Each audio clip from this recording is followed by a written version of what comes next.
एक बार इधर से खून आया, ठीक है, एक बार धक्का मारा तो ये फाटक खुला, फिर बंद हो गया ऐसे, ठीक है। ये फाटक इधर से खुला एक बार में, फिर बंद हो गया, चला गया खून, फिर से खून आया, फिर से ये फाटक खुला, फिर से बंद हो गया। तो ये वाला ऐसे कट कट करता है, ठीक है। ऐसे फाटक है, मान लीजिए ये वाला फाटक ऐसे ऐसे खुला कट, फिर खुला कट, खुला ऐसे। तो ये 72 बार होता है 1 मिनट में। तो हम लोग को सुनाई देता है, यही वाला जो धड़कता है तो सुनाई देता है कि 72 बार कट कट कट कट किया तो धड़क रहा है, ठीक है। तो इससे पता चलता है कि 72 बार धड़का है। और कोई कोई बकलोल क्या होता है, जब उसको ब्रेकअप हो जाता है, ठीक है, तो ससुरा हाथ काट लेता है, बोलता हाथ काट लेंगे, हाथवा काट लेता है तो खून निकलने लगता है। तो प्लेटलेट्स लोग घूमते रहता है, ठीक है, सब जगह प्रेजेंट रहता है, सब जगह देखेगा, अरे पगलवा हाथ काट लिया, जाओ जाओ जाओ जल्दी बचाओ नहीं तो सब खून निकल जाएगा एकरा से। तो वहाँ प्लेटलेट्स आएगा और खून का थक्का जम जाएगा, और थक्का जमेगा तो बाहर नहीं निकलेगा। तो ऐसे हाथ थोड़ा सा काटेगा। काटना है तो धमनी या सिरा काटो, एकरा में सबसे ज्यादा खून होता है। खून जब मरना ही है तो धमनी और सिरा कचकचा के काट दो एक बार, सब खून निकल जाएगा। लेकिन तब डराने के लिए काटेगा हथवा थोड़ा सा, वो लोग भी जानता है कि साला खून का थक्का जमेगा और बच जाएंगे, ये प्लेटलेट्स को बचा लेता है लोग को, ठीक है। लेकिन धमनी और सिरा काटेंगे तो ये लोग भी नहीं बचा पाएगा। अभी देखते हैं आगे। साल भर ये वाला दिल बनाते रहेगा, ठीक है। और एग्जाम में क्या होता है कि फेल हो जाता है, ठीक है, ऐसे ये वाला दिल बनाएगा, ये वाला दिल नहीं होता है, ये तो गलत है, ठीक है। इसमें देख रहे हैं, इसमें धमनी सिरा कहाँ है कुछ पता चल रहा है नहीं चल रहा है, लेकिन लड़का लोग यही वाला को सही मान लेता है। ये ट्रेंड चला हुआ, ये वाला एकदम साल भर बनाते रहेगा, एकदम बढ़िया सजा सजा के बनाएगा और गिफ्ट देगा, ठीक है। और एकरा में क्या करेगा, बाद में मान लो कि बात उतना नहीं बना, ब्रेकअप हुआ तो एकरा में ऐसे तीर लगा देगा, ठीक है। ऐसे तीर नहीं रहता है। अब बोलेगा हमारा दिल टूट गया, बकलोल दिल टूटेगा ना तो ये साला खून में नहीं जाएगा, कहीं पे मर जाएगा, ऐसा नहीं होता। इसको सब बदनाम करके रख दिया है दिल को, ठीक है। और ये वाला बनाता है, जब एग्जाम पहुंचता है तो बकलोल कभी किताब नहीं खोलेगा। अब देखिएगा कि दिल बनाने के लिए आ गया, कुछ दिल बनाना है, और धमनी सिरा दिखाने के लिए भी आ गया।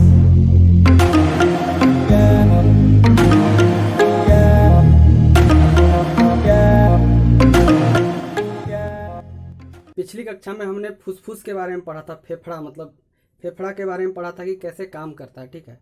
ऑक्सीजन को मतलब कैसे लेता है, फिर कार्बन डाइऑक्साइड को कैसे छोड़ता है, मतलब उसको उसके बारे में हमने पढ़ा था, पूरा उसका फंक्शन पढ़ा था।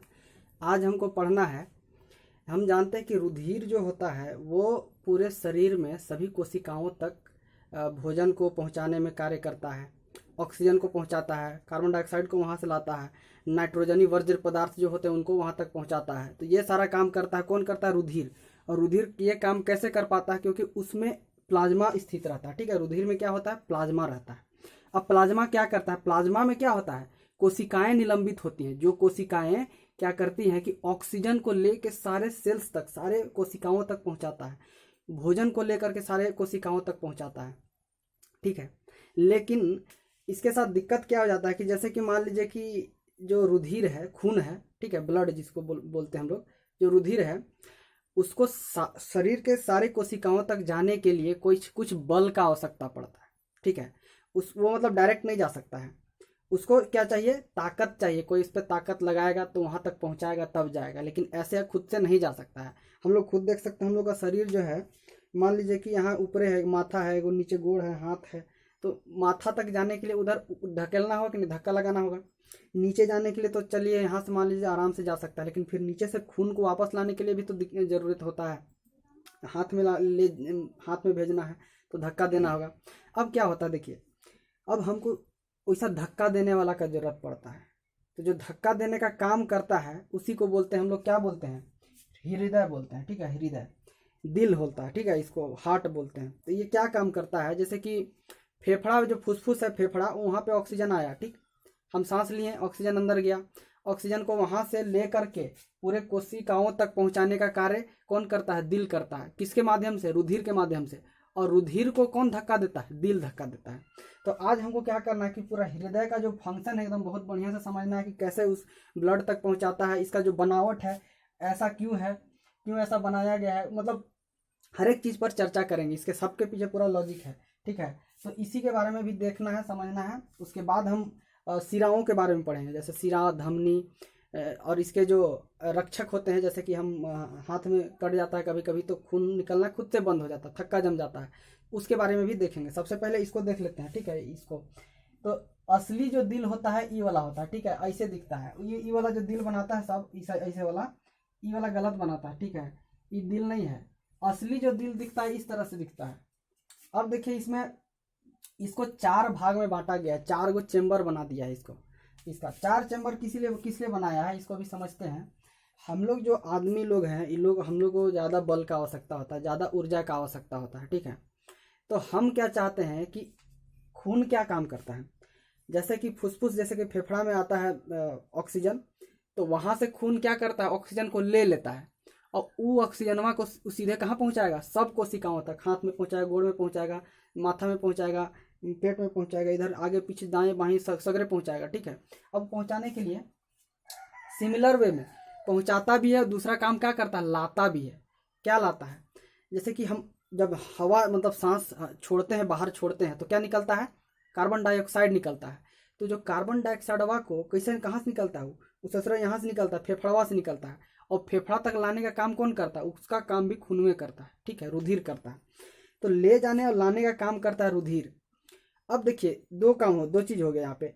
एक तो है कि ऑक्सीजन को लेके जा रहा है, तो एक खून है जिसमें ऑक्सीजन जा रहा है, दूसरा खून है जिसमें ऑक्सीजन कार्बन डाइऑक्साइड आ रहा है। तो ऐसा हो सकता है अगर एक ही रास्ता से जाएगा और एक ही रास्ता से आएगा तो क्या होगा कि खून ऑक्सीजन और कार्बन डाइऑक्साइड वाला खूनवा मिक्स हो जाएगा, और मिक्स हो जाएगा तो हमारे जो कोशिकाएं हैं उसको ज़्यादा लाभ नहीं मिलेगा, ठीक है, बहुत कम ऑक्सीजन प्राप्त होगा। तब हमको क्या करना पड़ता है, तब इसके लिए बनाया गया है, इसको 4 चैम्बर में बांटा गया है। यहाँ पे देखिए ये एक 2 तरह से होता है, जैसे कि इधर देखिए हम, ये कौन सा हाथ है, लेफ्ट हैंड, ठीक है, ये राइट हैंड है, दाहिना हाथ, ये बायां हाथ है, ठीक है। तो इधर वाला जो होता है, इधर इसको बोलते हैं, हम आलिंद बोलते हैं, ठीक है।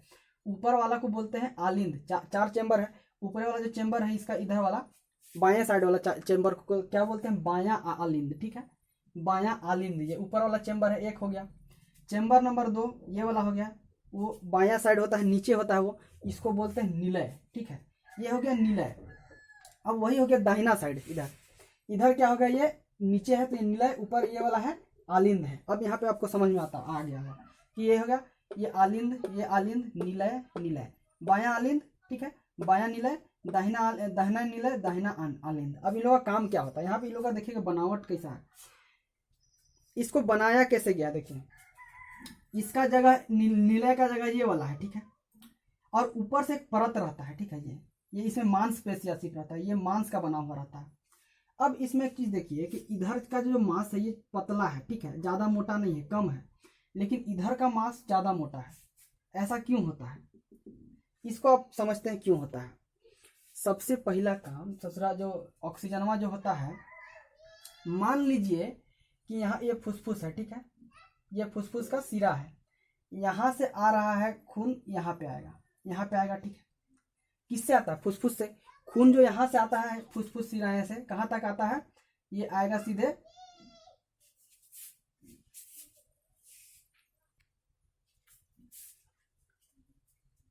तो यहाँ से फेफड़ा जो फुसफुस होता है वहां से खून कहाँ पे आता है, ऑक्सीजन को लेकर के ये आएगा यहाँ पे, दिल के अंदर घुसेगा, ठीक है, हृदय के अंदर। कहाँ से घुसेगा, बायां आलिंद में आएगा, उसके बाद यहाँ से कहाँ से चला जाएगा, ये निलय में चला जाएगा। अब निलय में जब जाता है तो ये क्या करता है, जो ये निलय जो होता है, ये जो मांसपेशी है इसको धक्का देता है इसे, ठीक है, इसको धक्का देगा इधर से। मान लीजिए इन्हें आया, यहाँ से धक्का दिया और यहाँ धक्का दिया तो ई वाला रास्ता से होते होते होते महाधमनी है, यहाँ से होते शरीर के सारे कोशिकाओं तक जाता है। अब देखिए इसको बनाने का कारण क्या है, यहाँ पे देखिए फाटक बनाया हुआ है, ठीक है, ये वाला। यहाँ से अगर जैसे ही यहाँ से खून आया, ये फाटक के जरिए यहाँ पे नीचे गिर गया, ठीक है, नीचे गिरा। अब नीचे गिरा यहाँ, उसके बाद इसको तो धक्का भी तो देना है, तो एक बोलेगा जिससे नीचे गिरा और उसको क्या करेगा, इधर से ये जो मांसपेशियां है ये इसको धक्का देगा नीचे से ऐसे। अब जब धक्का देगा तो खूनवा तो यहाँ भी आ सकता है, ठीक है, खून वापस आ सकता है। अब उसको वापस नहीं जाने के लिए ये फाटक को इस तरह से बनाया गया है, इस तरह से मान लीजिए धक्का भी देगा तो ये बंद हो जाएगा, ठीक है, बंद हो जाएगा। और यहाँ से ये वाला फाटक खुलेगा, ये वाला फाटक खुलेगा तो खून यहाँ पे आ जाएगा। मान लीजिए खून यहाँ पे आ गया तो यहाँ से भी तो नीचे आ सकता है, तो ये वाला क्या आ जाएगा, ये वाला फाटक बंद हो जाएगा अभी, तो ये खून बाहर चला जाएगा। उसी तरह से क्या होता है कि खून इससे धक्का दिया और यहाँ से निकलते सीधे सारे सिराओं तक पहुँच गया, ये तो काम खत्म हो गया कि खून पहुँचाने का। अब क्या होता है कि जो कार्बन डाइऑक्साइड होता है खून में, जो सारे कोशिकाओं के पास, उसको भी तो लाना रहता है। तो खून क्या काम करेगा कि सारे कोशिकाओं से कार्बन डाइऑक्साइड को कलेक्ट कर लेगा, ठीक है। कार्बन डाइऑक्साइड को कलेक्ट करके वो कहाँ पे लाएगा, वो खून कहाँ पे एंट्री करेगा, यहाँ पे एंट्री करेगा, यहाँ से इधर से आएगा ये, ठीक है। ये दायां निलय में आता है, दायां, पहले दायां इसमें आलिंद में आएगा, ठीक है। तो यहाँ पे एक चीज देखिए, इसके पास दो रास्ता है, ठीक है। एक है कि शरीर के निचली भाग से महाशिरा, और एक है शरीर के ऊपरी भाग से। तो शरीर का निचली भाग कौन सा हो गया, जिसे हम शरीर में रहा ये वाला, ठीक है। ये ऊपर का भाग ये सब हो गया, माथा वगैरह ये सब हुआ, और नीचे का भाग कौन सा हो गया, ये गोड़ हाथ ये सब इधर से आता है। तो इधर से भी खून आएगा, ऊपर से भी आएगा। तो इधर से नीचे वाला जो आएगा यहाँ घुसेगा, ऊपर से आएगा जो यहाँ घुसेगा। अब उसमें भी यही काम होता है, यहाँ से एंट्री करता है, यहाँ पे, यहाँ भी देखिए फाटक बनाया हुआ इसे, ठीक है। यहाँ पे एंट्री करेगा, इसमें आ जाएगा। अब जब इसमें भर जाएगा तो इधर से ये धक्का मारेगा, इधर से जब धक्का मारेगा तो ये कहाँ जाएगा पता है, ये फिर से फुसफुस में चला जाएगा। ये धमनी है, ये कहाँ पे जाएगा, फुसफुस में जाएगा, ठीक है। क्यों जाएगा, क्योंकि यहाँ पे कौन सा है, कार्बन डाइऑक्साइड वाला खून था। अभी चल जाएगा वापस फुसफुस के पास, फेफड़ा के पास, और फेफड़ा क्या करेगा, वहाँ पे एक्सचेंज करके सीधे बाहर छोड़ देगा सांस को। उसके जरिए कहाँ निकल जाएगा, कार्बन डाइऑक्साइड बाहर निकल जाएगा, ठीक है। यहाँ तक तो था, एक चीज समझ गए। अब ये चीज समझते हैं कि इधर पतला इधर मोटा क्यों होता है। यहाँ पे एक बात को समझिए आप, जैसे कि इधर से जो धक्का देता है ये वाला खून, ठीक है, ये वाला खून इधर से जो धक्का दे रहा है इसको, तो ये खून को कहाँ जाना है, पूरे शरीर में पहुँचाना है, सारे शरीर तक, पूरे तक पहुँचाना है, तो दूर दूर तक जाना पड़ेगा, ठीक है। इसीलिए ये मोटा है कि ज़्यादा धक्का दे, तो ज़्यादा स्पीड से धक्का देगा, ज़्यादा प्रेशर में रहेगा तो बहुत जल्दी शरीर तक पहुँचेगा। जबकि इसको जो धक्का देना रहता है ये कहाँ तक पहुँचाएगा, ये पहुँचाएगा फेफड़ा तक, फुसफुस तक। तो फेफड़ा तो नज़दीक रहता है, थोड़ा सा भी धक्का मारेगा तो पहुँच जाएगा उस पर। अब एक सवाल उठता है कि देखिए, सवाल क्या उठता है कि मान लीजिए कि हम लोग का जो हार्ट होता है, दिल होता है, हृदय बहुत छोटा होता है, मतलब एक मुट्ठी में आ जाएगा, एक मुट्ठी में आ जाएगा। हम लोग के शरीर में खून का मात्रा कितना होता है, हम लोग का शरीर में लगभग 5 से 5.5 लीटर खून होता है, ठीक है। अब समझिए यहाँ पे कि 5 से 5.5 लीटर खून एक बार में चला जाएगा, नहीं जाएगा, एक बार में नहीं जाता है। ये क्या होता है कि हम लोग जैसे बोलते हैं कि दिल कितना बार धड़कता है एक मिनट में, 70 बार, कितना 72 बार धड़कता है बोलते हैं, ठीक है। तो एक बार जो इधर से आता है, ठीक है, एक बार जो आता है लेके इधर से, मान लीजिए कि यहाँ से लेके आया खून, तो कितना लाता है, 70 ml लाता है, ठीक है। कितना लाता है, 70 ml लाता है, ठीक है। और एक बार में 72 बार धड़कता है, तो कितना हो जाएगा, इसको आप गुना कर दीजिएगा 72, तो कितना बचे, कितना हो जाएगा, ठीक है, इतना हो जाएगा। मतलब लगभग कितना है, 5 लीटर के लगभग है, इतना हो जाएगा। अब समझिए इसे। अब क्या समझते हैं हम कि मान लीजिए कि एक मिनट में इतना बार हुआ, ठीक है, और धड़कता, अब जब जैसे कि हम लोग को दिल धड़क रहा है, ठीक है, तो हमको कैसे पता चलेगा कि दिल धड़क रहा है, ठीक है। तो कौन चीज़ आवाज़ करता है जो हम लोग को सुनाई देता है, यहाँ पे हाथ रखिएगा, चाहे आला जो होता है ना, डॉक्टर लोग लगाता है, कान वाम लगा के चेक करता है, तो वो वाला सुनाई देता है। कैसे सुनाई देता है हम लोग को, यहाँ पर देखिए, एक बार इधर से खून आया, ठीक है, एक बार धक्का मारा तो ये फाटक खुला, फिर बंद हो गया ऐसे, ठीक है। ये फाटक इधर से खुला एक बार में, फिर बंद हो गया, चला गया खून, फिर से खून आया, फिर से ये फाटक खुला, फिर से बंद हो गया। तो ये वाला ऐसे कट कट करता है, ठीक है। ऐसे फाटक है, मान लीजिए ये वाला फाटक ऐसे, ऐसे खुला कट, फिर खुला कट, खुला ऐसे। तो ये 72 बार होता है एक मिनट में। तो हम लोग को सुनाई देता है, यही वाला जो धड़कता है तो सुनाई देता है कि 72 बार कट कट कट कट किया तो धड़क रहा है, ठीक है। तो इससे पता चलता है कि 72 बार धड़का है। अब वही डॉक्टर लोग, जब भी आप बीमार पड़िएगा तो आला लगा के चेक करेगा कि आपका जो दिल धड़क रहा है तो वो मतलब जितना धड़कना चाहिए जितना बार, उतना सही धड़क रहा है कि नहीं, काहे ऐसा देखता है। अब ये जरूरी क्यों है चेक करना कि दिल धड़क रहा है कि नहीं, ये जरूरी इसीलिए है कि अगर आपका दिल जो सही से धड़क रहा है तो ऑक्सीजन जो है सारी कोशिकाओं तक सही से पहुंच रहा है, ठीक है। तो उससे रिलेटेड कोई भी दिक्कत होगा तो वो दिक्कत नहीं होगा, उसी से पता चल जाएगा, ठीक है, कि चलो ये ऑक्सीजन का मैटर नहीं है। इसको देखते हैं, ठीक है। अब देखिए, अब क्या होता है कि कुछ लोग होता है, जैसे कि कुछ आदमी लोग होता है, जैसे लड़का लोग क्या करता है कि साल भर ये वाला दिल बनाते रहता है, ठीक है। ये वाला देखिए, साल भर ये वाला दिल बनाते रहेगा, ठीक है। और एग्जाम में क्या होता है कि फेल हो जाता है, ठीक है। ऐसे ही वाला दिल बनाएगा, ये वाला दिल नहीं होता है, ये तो गलत है, ठीक है। इसमें देख रहे हैं, इसमें धमनी शिरा कहाँ है कुछ पता चल रहा है, नहीं चल रहा है, लेकिन लड़का लोग यही वाला को सही मान लेता है। ये ट्रेंड चला हुआ, ये वाला एकदम साल भर बनाते रहेगा, एकदम बढ़िया सजा के बनाएगा और गिफ्ट देगा, ठीक है। और एकराम क्या करेगा, बाद में मान लो कि बात उतना नहीं बना, ब्रेकअप हुआ तो एकरा में ऐसे तीर लगा देगा, ठीक है, ऐसा तीर नहीं रहता है। अब बोलेगा हमारा दिल टूट गया, बकलोल दिल टूटेगा ना तो ये साला खून में नहीं जाएगा, कहीं पे मर जाएगा, ऐसा नहीं होता। इसको सब बदनाम करके रख दिया है दिल को, ठीक है। और ये वाला बनाता है जब एग्जाम पहुंचता है तो बकलोल कभी किताब नहीं खोलेगा, अब देखिएगा कि दिल बनाने के लिए आ गया, कुछ दिल बनाना है, कोई धमनी सिरा दिखाने के लिए भी आ गया है, तो सोचेगा कि चलो बना देते हैं, तो बना के प्रैक्टिस किए हैं और ये वाला दिल बना देगा, ठीक है। एकरे बना के आ जाएगा एकदम परीक्षा में, एकदम पूरा सजा के एकदम बढ़िया से ऐसे बनाएगा, ऐसे बनाएगा और इसको एग्जाम में छोड़ देगा बना के। अब जब टीचर देखेंगे तो ये बकलोल का बनाया है, एकदम गलती काट के खत्म, इसको 0 नंबर दे देंगे और इसी में लड़कवन फेल हो जाएगा, तो बोलेगा कि हम फेल कैसे हो गए, बहुत बढ़िया से दिल बनाए थे, लड़ाई करने लगेगा। लड़ाई नहीं, इसको बढ़िया से देखिए दिल का ऐसा शेप होता है। अब ऐसा नहीं होता है, जो जैसे कि जो पहली बार जो बनाया होगा तो एक अनुमान लगाया था, ठीक है, इस तरह से दिखता है इसीलिए इस तरह से कर दिया, ऐसे करके ऐसे कर दिया, ऐसे बना दिया, ठीक है। तो यहाँ पे हमको समझ में आ गया कैसे कैसे होता है, खून कैसे ट्रांसफर होता है। सो यहाँ पे देख लिए कि इसको बहुत अच्छे से, बहुत कॉम्प्लिकेटेड है थोड़ा, इसको और अच्छे से समझते हैं। यहाँ पे देखिए आप इस तरह से समझिए, यहाँ पे देखिए ये क्या है कि ये आपका अति फेफड़ा है, फुसफुस है, ठीक है। और ये इधर मान लीजिए कि शरीर का सारे सिराएं हैं, ठीक है, यहाँ पे ये वाला सिरा है शरीर का।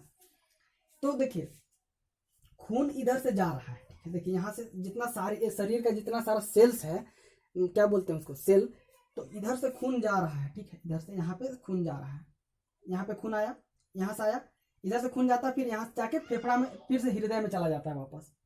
और जब खून यहाँ से फिर फेफड़ा से निकलता है तो कहाँ जाता है, फिर जाता है यहाँ से होकर हृदय से लेके सारे कोशिकाओं तक जाता है। तो यहाँ से देखिए, यहाँ से डीऑक्सीजनेटेड ब्लड आ रहा है, मतलब जिसमें ऑक्सीजन नहीं है, कार्बन डाइऑक्साइड होता है, वो वाला खून यहाँ से आ रहा है, यहाँ से आ रहा है, तो इसको ये धक्का दे रहा है, हृदय धक्का दे रहा है, तो ये पहुंच जा रहा है कहाँ पे, फेफड़ा में पहुंच जा रहा है। और फेफड़ा में जो ऑक्सीजन वाला खून है, जिसमें जो खून में ऑक्सीजन मौजूद है, वो वाला खून कहाँ से कहाँ आ रहा है, फिर से फेफड़ा में आ रहा है, फेफड़ा फिर इसको धक्का दे रहा है, तो ये वाला फाटक बंद हो जाएगा, ये वाला फाटक खुलेगा तो यहाँ से कहाँ जाएगा, सारे कोशिकाओं तक चला जाएगा खून, ठीक है। तो इस तरह से होता है। इसमें देखिए और एक चीज क्या था कि यहाँ पे देखिए ये धमनी और सीरा, धमनी और सीरा क्यों, इसके बारे में समझते हैं थोड़ा सा। एक होता है धमनी होता है और एक होता है सीरा होता है। सीरा क्या काम करता है, सीरा जो होता है वो पतला होता है और धमनी जो होता है वो मोटा होता है। तो जो शरीर तक, जो हृदय तक खून को लाया जाता है वो सीरा के माध्यम से लाया जाता है, और हृदय से खून को जब भेजा जाता है पूरे सारे कोशिकाओं तक, वो भेजा जाता है धमनी के माध्यम से। धमनी मोटा क्यों होता है, क्योंकि जब हृदय उसको धक्का मारता है तो बहुत ज़्यादा जोर से धक्का मारता है, तो उसका प्रेशर ज़्यादा रहता है, इसीलिए धमनी को मोटा होना जरूरी है। अगर धमनी पतला रहेगा तो फट सकता है, ठीक है। और जबकि सीरा में क्या होता है, उसको तो धक्का मारने के सीरा से तो खून वापस आते रहता है, वो हृदय में आता है, तो सीरा ज़्यादा मोटा होने का कोई ज़रूरत नहीं है, तो आराम से यहाँ से आएगा और यहाँ तक ये कर लेगा, ठीक है। अब एक चीज़ समझते हैं, धमनी और सीरा के बारे में हम समझ गए क्या होता है, मोटा पतला होता है, ठीक है। तो यहाँ पे हम जैसे कि एक जो रास्ता है, धमनी से जा रहा है खून, तो वापस किससे आएगा, सीरा से आएगा। अब देखिए आप एक चीज़ सोचिए, जो धमनी और सीरा है ये तो ऐसा रहता है, पाइप जैसा रहता है, लेकिन खूनवा पूरा शरीर तक कैसे पहुँचता है, पूरा मांसपेशी और सारे कोशिकाओं तक कैसे पहुँचता है। तो जो धमनी होता है उसमें क्या होता है, छोटा छोटा छेद होता है, ठीक है, छोटा छोटा छेद होता है।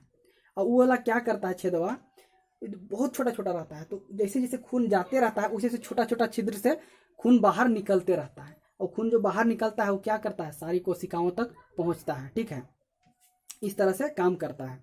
ये पूरा हम समझ गए। इसको एक बार फिर से समझ लेते हैं क्या होता है कि देखिए, धमनी से खून आया, फुसफुस से खून आया, कहाँ पे आया, ये बायां आलिन में आया, बायां आलिन से कहाँ पे आया, बायां निलय में आया, बायां निलय क्या किया, इसको धक्का दिया, यहाँ से निकल के ये पूरे कोशिकाओं तक पहुंच गया, ठीक है, शरीर के सारे कोशिकाओं तक पहुंच गया। फिर सारे कोशिकाओं से फिर वापस आता है यहाँ पे, कहाँ पे आएगा, फिर ये दायां आलिन में आएगा, दायां आलिन में ऊपर से भी आएगा, नीचे से भी आता है, शरीर का ऊपर और नीचे दोनों भाग से। फिर से कहाँ पे आएगा, दायां निलय में आएगा, फिर निलय धक्का देगा, कहाँ पे जाएगा, फुसफुस में जाएगा, फेफड़ा में जाएगा, फिर वही काम प्रक्रिया चलते रहेगा। हम बताए थे कि एक बार में लगभग 70 मिलीलीटर ये करता है, ब्लड का ट्रांजेक्शन करता है, ट्रांसफॉर्मेशन करता है, ठीक है। तो इसी को बोलते हैं हम लोग वहन, ट्रांसपोर्टेशन, ऑक्सीजन का वहन करना, ऑक्सीजन का ट्रांसपोर्टेशन करना। ठीक है। ट्रांसपोर्टेशन अब हम लोग जनरल लाइफ में भी यूज करते हैं, किसी भी सामान को एक जगह से दूसरे जगह पहुंचाते हैं तो बोलते हैं ट्रांसपोर्टेशन कर रहे हैं। इसमें भी वही काम हो रहा है कि ऑक्सीजन को सारे कोशिकाओं तक पहुंचाया जा रहा है, तो इसका क्या हो रहा है, वहन हो रहा है। तो मनुष्यों में ये वहन के बारे में हम लोग पढ़ा है, ठीक है। अब ये 3 चीज़ों को समझते हैं। ये तो हम लोग ये वाला तो समझ चुके थे कि नलिकाएं, रुधिर वाहिकाएं। ये नालिकाएं मतलब क्या हुआ, रास्ता होता है, नली होता है, ठीक है। रुधिर वाहिकाएं जिसमें रुधिर बहता है, ठीक है, वहन करता है, ठीक है। तो ये 2 तरह का होता है। कौन सा होता है, धमनी, ठीक है, और एक होता है सीरा, ठीक है। ये मोटा होता है, ये क्या होता है, पतला होता है। अब क्यों होता है हम बता चुके थे, क्योंकि धमनी के माध्यम से क्या होता है, जब भी हृदय से खून बाहर निकलता है, धक्का देता है, तो धमनी के माध्यम से जाता है सारे कोशिकाओं तक, और वापस जब आता है वही खून, तो वो किसके माध्यम से आता है, सीरा के माध्यम से आता है। तो धमनी मोटा इसीलिए होता है क्योंकि जब उसको हृदय जब धक्का लगाता है, ठीक है, तो धक्का लगाता है तो वो जोर ज़्यादा लगता है, प्रेशर ज़्यादा लगता है, तो मोटा होना जरूरी है। जबकि सीरा से वापस लाते समय कोई प्रेशर का जरूरत नहीं पड़ता, सीधे आके अथिया में गिर जाता है, हृदय में। तो इसीलिए 2 तरह का, मोटा और पतला होता है। ये तो हम अभी सीख चुके हैं। अगला सीखते हैं प्लेटलेट्स, ठीक है। प्लेटलेट्स द्वारा अनुरक्षण। ये प्लेटलेट्स क्या होता है, ये प्लेटलेट्स जो होता है वो अनुरक्षण का काम करता है। जैसे कि अब क्या हुआ, रुधिर जो है सारे ऑक्सीजन को अपने आप में विलित करके, ठीक है, उसमें क्या होता है, प्लाज्मा होता है, प्लाज्मा में कोशिकाएं निलंबित होती हैं, तो उसके माध्यम से सारे कोशिकाओं तक पहुंचाता है, ठीक है। और कोई कोई बकलोल क्या होता है, जब उसको ब्रेकअप हो जाता है, ठीक है, तो ससुरा हाथ काट लेता है, बोलता हाथ काट लेंगे, हाथवा काट लेता तो खून निकलने लगता, तो प्लेटलेट्स लोग घूमते रहता है, ठीक है, सब जगह प्रेजेंट रहता, सब जगह देखेगा, अरे पगलवा हाथ काट लिया, जाओ जाओ जाओ जल्दी बचाओ नहीं तो सब खून निकल जाएगा एकरा से। तो वहाँ प्लेटलेट्स आएगा और खून का थक्का जम जाएगा, और थक्का जमेगा तो बाहर नहीं निकलेगा। तो ये लोग यही काम करता है प्लेटलेट्स, वो बचाता है कि अभी आपका शरीर कहीं कट गया, छट गया, कुछ हो गया, तो वो प्लेटलेट्स आएगा अपने आप से थक्का जमा देगा। लेकिन अब थोड़ा सा कटा तो वो कर लेगा, लेकिन ढेर ज़्यादा काट दीजिएगा तो वो नहीं कर पाएगा, ठीक है। अब जैसे कि ये वाला देखते हैं, जैसे कि सब हाथ काटता है ना, तो ऐसे हाथ थोड़ा सा काटेगा। काटना है तो धमनी या सिरा काटो, एकरा में सबसे ज़्यादा खून होता है। खून जब मरना ही है तो धमनी और सिरा कचकचा के काट दो एक बार, सब खून वहाँ निकल जाएगा। लेकिन तो डराने के लिए काटेगा हथवा थोड़ा सा, वो लोग भी जानता है कि साला खून का थक्का जमेगा और बच जाएंगे, ये प्लेटलेट्स को बचा लेता है लोग को, ठीक है। लेकिन धमनी और सिरा काटेंगे तो ये लोग भी नहीं बचा पाएगा। अभी देखते हैं आगे जो होता है लसिका। लसिका का क्या काम होता है कि ये भी एक रुधिर की तरह ही होता है, ठीक है, प्लाज्मा की तरह ही होता है, लेकिन इसमें कोई रंग नहीं होता है। रंग क्यों, इसमें ये अल्प होता है, ठीक है। मतलब ये क्या काम करता है, जैसे कि जो पचा हुआ जो वसा होता है सारे कोशिकाओं में, खून में, तो उसको वापस उसको वाहन करने में काम करता है ये लसिका, ठीक है। पचा हुआ कोशिकाओं को ये लाने में काम करता है, ठीक है। एक चीज देखिएगा कि जब भी खून का, जैसे कि हृदय से जब खून सारे कोशिकाओं तक जाता है तो लाल रहता है, लेकिन वापस जब आता है तो वो धूसर टाइप का हो जाता है, मतलब भूरा रंग का हो जाता है, काला टाइप का थोड़ा हो जाता है। क्यों होता है, जब भी खून में ऑक्सीजन का मात्रा प्रेजेंट रहेगा तो वो लाल रहेगा, और उसमें कार्बन डाइऑक्साइड का मात्रा प्रेजेंट रहेगा तो वो काला, थोड़ा भूरा टाइप का हो जाता है, ठीक है, उसका रंग उड़ जाता है, वैसा हो जाता है, ठीक है। तो इसमें हम अभी ये भी समझ गए, नलिकाओं के बारे में समझ गए, क्या क्या होता है, धमनी होता है, मोटा होता है, सीरा होता है, पतला होता है, 2 तरह का नलिका होता है, सीरा और धमनी। प्लेटलेट्स के बारे में हम समझ गए कैसे बचाता है, ये खून का थक्का जमा देगा कहीं कट गए छट गए तो। और ये जो काम करता है लसिका, ये तो पचा हुआ जो वसा होता है उसको वहन करने में सहायता करता है, ठीक है। तो ये 3 चीज़ था इसमें चैप्टर खत्म हो गया है। नहीं, मतलब अगला टॉपिक में हम लोग पढ़ेंगे पादपों के बारे में, उसमें वहन कैसे होता है, जैसे पेड़ पौधा ये सब होता है ना, उन लोग में वहन कैसे होता है। अभी आदमी के बारे में पढ़े थे, जान ये सब के बारे में। और कुछ जैसे कि कुछ और जानवर होता है, जैसे कि मतलब मछली हो गया, उसमें 2 ही चैम्बर होता है, ठीक है। मछली में 2 एगो होता है, ऐसे होता है, मान लीजिए एक ऊपरे वाला और नीचे वाला रहता है। ऐसा क्यों होता है, देखिए मछली को ज़्यादा ऊर्जा की ज़रूरत नहीं है, ठीक है, तो हम लोग को ज़्यादा ऊर्जा की ज़रूरत है, तो इन लोग का अगर खून ऑक्सीजन और कार्बन डाइऑक्साइड वाला मिक्स भी हो जाएगा, मिल भी जाएगा दूसरे से, तो इसको ज़्यादा हानि नहीं होगा, ठीक है। इसको जितना ऊर्जा चाहिए प्राप्त कर लेगा, लेकिन हम लोग का जो मिल जाएगा तो हम लोग को दिक्कत हो जाएगा, ठीक है, सारे कोशिकाओं तक ऑक्सीजन नहीं पहुँच पाएगा, तो ये दिक्कत होता है। इस तरह से इसीलिए इन लोग का 2 चैम्बर होता है, हम लोग का 4 चैम्बर होता है, ठीक है। तो ये हो गया, लसिका हो गया, प्लेटलेट्स हो गया और नलिकाएं भी हो गया, ख़त्म हो गई जी।